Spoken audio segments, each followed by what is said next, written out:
Hi guys, good evening. Tayo ngayon ay nasa bahay lang. Nanonood ako ng TV.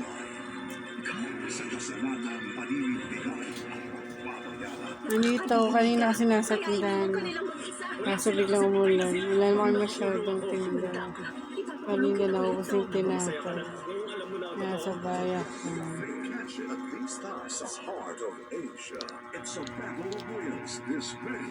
Ito sa kwarto namin. Ngayon ako mag-isa ng TV. Ngayon lalabas tayo. Kukuha tayo ng video sa labas.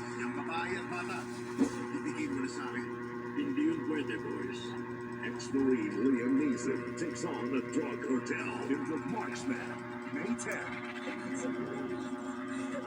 Sa kwarto ko nanonood. Daming kalat. Gusto gawin nyo. Nagawa nyo ngayong gabi.